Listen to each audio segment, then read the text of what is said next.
right, now to a violent encounter sparking outrage near Chicago. Videos from social media show federal agents kneeling on a man's neck and repeatedly punching him in the head on Friday. The Department of Homeland Security said the man's arrest happened during an immigration operation, saying in a statement that the man kicked and assaulted a Border Patrol agent. But the footage does not readily support that action and that account.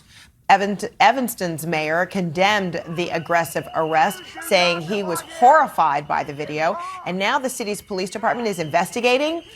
Mayor Daniel Biss is joining me right now. Mayor, DHS says they were only delivering defensive strikes in this incident. What's your account? My account is they're a bunch of liars. My account is that they deliberately caused a car accident. Why did they do that? Because residents were following them, trying to keep other neighbors safe, because what they were doing in town in the first place was driving around looking for brown-skinned people working on lawns who they could pick up and kidnap. So they didn't like being followed because they don't like being watched, because they don't want the world to know what they're doing. They forced this car accident, and then they started literally beating up innocent bystanders. It's an outrage. And it's something we've got to stand up against. So we don't have video supporting what you are alleging, this deliberate, accident. But can you describe for us what you mean? Well, so they had been all over our town on Friday, picking up landscapers, going after people, terrifying school children.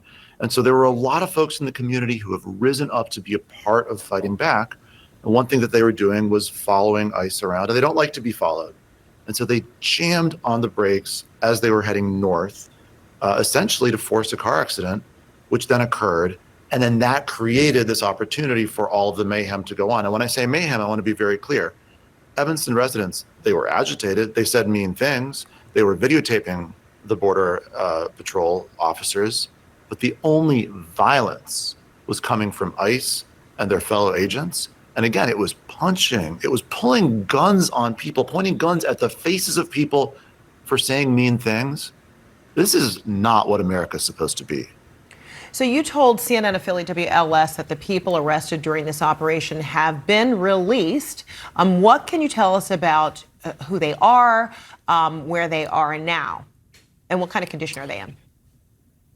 Well, they're just community members who are outraged at the attack on our community, who are a part of trying to help keep their neighbors safe. As I understand it, they were all released later on Friday because, after all, they didn't do anything wrong. But at least one of them was in some rough shape. The one that you see in this video of someone who's got an agent sitting on his neck, punching him in the head. This guy was not in good shape. And by the way, they didn't take him away and take him to get medical care. They took him away and booked him and drove him around. This is lawlessness. This is an outrage, and everyone's got to stand up against it. So what's your understanding about, and if it's even an issue, citizenship, whether the people who were, pulled out of the vehicle and, as you described, subjected to this experience, do you know anything about their status, or is that a non-issue here? Yeah, I want to be really clear about this. As I understand it, they're all U.S. citizens. There's two separate things going on. One thing is where the ICE guys drive around looking for folks who, because of the color of their skin, they've decided, oh, you might be an immigrant, and we're going to grab you on some sort of effort at immigration enforcement. But now they've opened up a second front in the battle where they don't want to be watched. They don't want to be witnessed. They don't want to be criticized. They don't want neighbors to be helping protect their own neighbors. And so now they're just going after people who are watching them, who are videotaping them, who are criticizing them. And so these three individuals who they attacked, who they took off the scene in handcuffs, they weren't even trying to enforce immigration. They were just trying to go after dissent. And here's the whole point that's so important. If everybody who's outraged by these outrageous actions actually stands up and fights back, they're not going to be able to continue this nightmare. And so they want those of us who oppose their actions to be too scared to speak out. That's what they were trying to achieve on Friday in Evanston. And guess what? We're going to keep speaking out. So is there an investigation? Is there a city led investigation now of what is believed to be federal agents here as a result of what people eyewitnessed, those small portions that were videotaped, the accounts of and the experiences of those who were directly involved? Yes, and by the way, I really appreciate your language. You said those who appeared to be federal agents because, these guys usually they've got masks on and there's no identification of any kind. And so we have a new city policy where when something like this happens, a supervisor in our police department comes to the scene.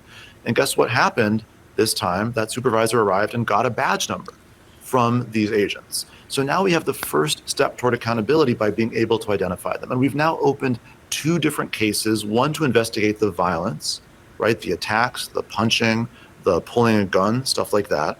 And then a separate one to investigate the traffic accident. Because if I or you drive around my town and deliberately drive recklessly so as to cause a traffic accident, that requires a police response as well. Now, look, I get it.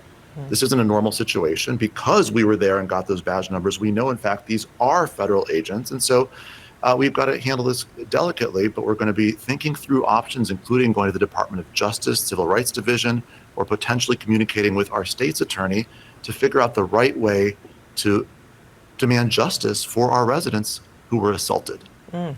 Evanston Mayor Daniel Biss, thank you so much for being with us. Thank you for having me.